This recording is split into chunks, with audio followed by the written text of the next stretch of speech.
এখন তোমাদের আমি ইলাস্টিসিটি অফ ডিম্যান্ড এই টপিকটা নিয়ে আলোচনা করছি। ইলাস্টিসিটি অফ ডিম্যান্ড থ্রি টাইপসের হয়। একটা price elasticity of demand, income elasticity of demand and cross price elasticity of demand. প্রথমে আমি ইলাস্টিসিটির কিছু বেসিক কনসেপ্ট দিচ্ছি, তারপর আজকের ক্লাসে আমি টোটাল প্রাইস ইলাস্টিসিটি অফ ডিম্যান্ডটা আলোচনা করব। দেখো, ফার্স্টেই দেখো এই যে ডেল্টা চিহ্ন বা ডি, এটা মানে চেঞ্জকে বোঝায়। চেঞ্জ, যে কোনো চেঞ্জকে আমরা ডেল্টা বা ডি এই সাইনের মাধ্যমে প্রকাশ করি। একটা এক্সাম্পল দিচ্ছি, দেখো এক্স, এক্সের ভ্যালু 5, তারপরে এক্সের ভ্যালু হলো 8। তাহলে change of x, change of x, change মানে ডি, এক্সের চেঞ্জ মানে ডিএক্স, 8 - 5 = 3। বা percentage change of x, x ছিল কত 5, হলো কত 8, তাহলে চেঞ্জ কত হলো 3। কত রেসপেক্টে, কত রেসপেক্টে 3 চেঞ্জ হলো, 5-এর রেসপেক্টে হলো 3, তাহলে 1-এর রেসপেক্টে কত 3/5, 100-এর রেসপেক্টে কত 3/5 ইন্টু 100। 3 মিনস dx মানে change of X, 5 means value of X মানে X into 100। Similarly percentage change of Y equal to dy/y into 100। বা দেখো একটা গ্রাফ আমি এঁকেছি, এখানে ওয়াই, এখানে এক্স, এবি হলো একটা স্ট্রেট লাইন। আমি এই সি পয়েন্টে এর স্লোপ কত আমি মেজার করতে চাইছি। দেখো, স্লোপ অ্যাট পয়েন্ট সি, আমরা স্লোপকে এখানে ইন্ডিকেট করি change of Y divided by change of X. Slope means dy D X, D Y means মানে change of Y, D X means change of x.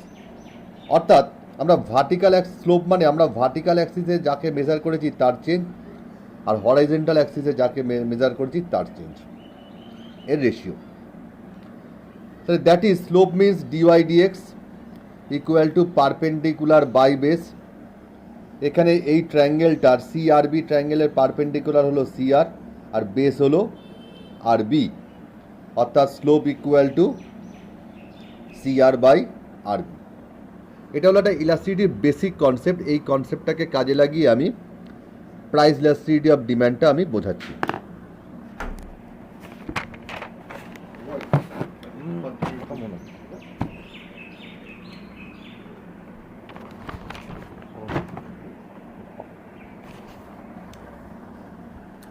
Price elasticity of demand,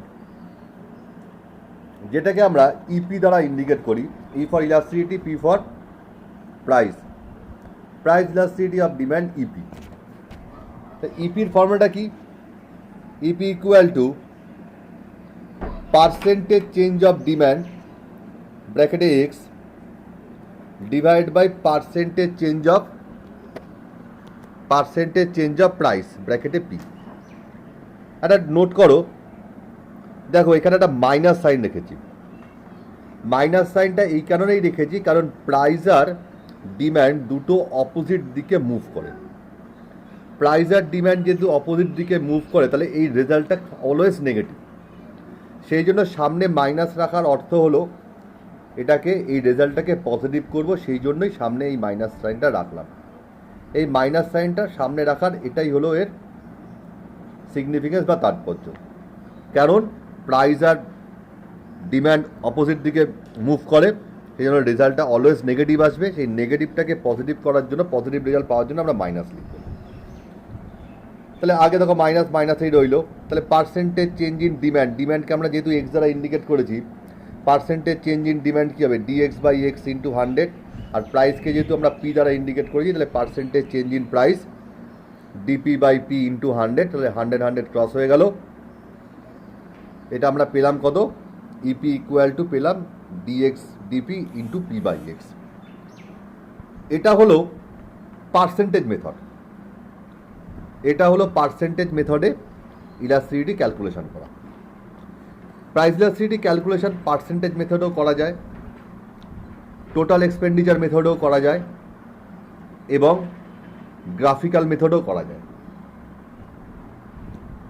আমি তিনটে method একসাথে বোঝাচ্ছি। First দেখো, EP greater than 1। EP greater than 1 এটাকে আমরা বলি elastic demand. কোনো রেশিওটা যদি 1-এর থেকে বড় হয় সেটাকে আমরা বলি ইলাস্টিক ডিম্যান্ড। তাহলে ইপির ফর্মুলাটা কি, percentage change in demand divide by percentage change in price. তাহলে ইপির ভ্যালুটা একটা রেশিও, তাই তো? তাহলে ইপিটা কখন গ্রেটার দ্যান 1 হবে, যখন নিশ্চয়ই নিউমারেটরটা ডিনোমিনেটরটা থেকে বড় হবে, অর্থাৎ percentage change in demand is more than percentage change in price. অর্থাৎ ডিম্যান্ডটা যতটা চেঞ্জ হবে তার থেকে প্রাইস কম চেঞ্জ হবে।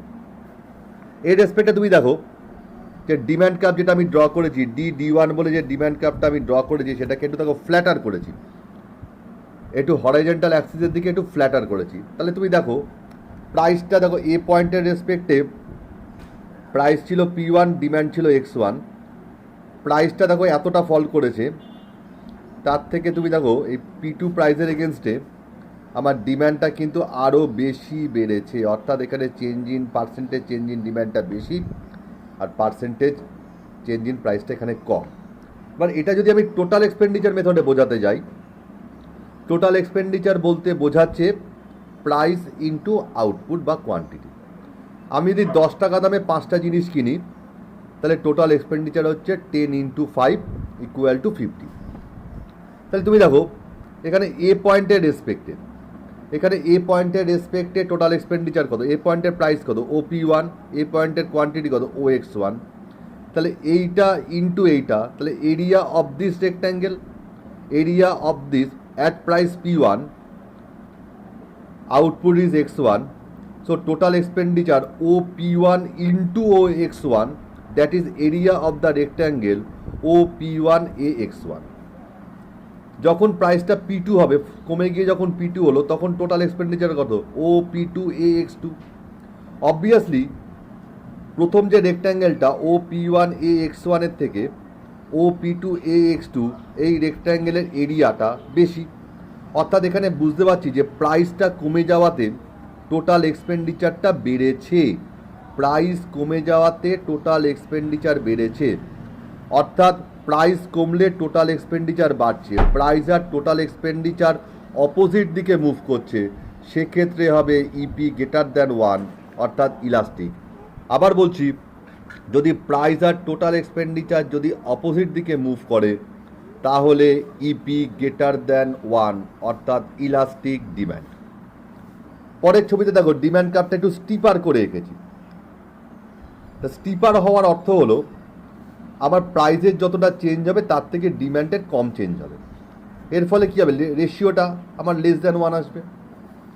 এক্ষেত্রে তুমি দেখো এবার যদি টোটাল এক্সপেন্ডিচারে যদি করতে যাই তাহলে প্রথম ক্ষেত্রে টোটাল এক্সপেন্ডিচার কত, প্রথম ক্ষেত্রে টোটাল এক্সপেন্ডিচার হলো, প্রথম ক্ষেত্রে টোটাল এক্সপেন্ডিচার কত ও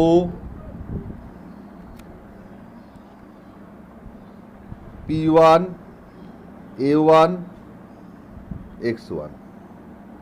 পরের ক্ষেত্রে টোটাল এক্সপেন্ডিচার কত ও P2 A2 X2।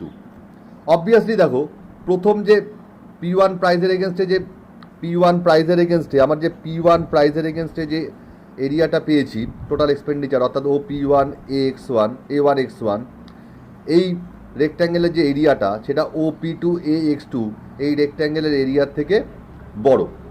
তার মানে কি বোঝাচ্ছে, প্রাইস কমলে টোটাল এক্সপেন্ডিচারও কমছে, অর্থাৎ প্রাইস আর টোটাল এক্সপেন্ডিচার একই দিকে মুভ করেছে। তাহলে প্রাইস আর টোটাল এক্সপেন্ডিচার যদি একই দিকে মুভ করে তাহলে এখানে ইপি আমার লেস দ্যান 1, এক্ষেত্রে আমার ইপি লেস দ্যান 1। আবার বলছি, প্রাইস আর টোটাল এক্সপেন্ডিচার অপোজিট দিকে মুভ করলে ইপি গ্রেটার দ্যান 1, আর প্রাইস আর টোটাল এক্সপেন্ডিচার একই দিকে মুভ করলে ইপি লেস দ্যান 1। দেখো, ইপি ইকুয়াল টু 1 হলে percentage change in, E P equal two যদি 1 হয় তাহলে percentage change in demand equal to percentage change in price হয়। এক্ষেত্রে demand curve like rectangular hyperbola. This is the rectangular hyperbola. It indicates due to increase or decrease or change in price, total expenditure remain unchanged. When EP equal to 0, EP equal to 0 means perfectly inelastic. EP equal to 0 মানে perfectly inelastic, that is no change in demand. That is no change in demand due to change in price. Due to change in price, there is no change in demand. So in this case, demand curve is parallel to the vertical axis. And if EP equal to infinity, this indicate perfectly elastic. Perfectly, EP infinity, perfectly elastic. In this case, there is no change in price. So demand curve is parallel to the demand curve is parallel to the horizontal axis. This is the 5 types of price elasticity of demand.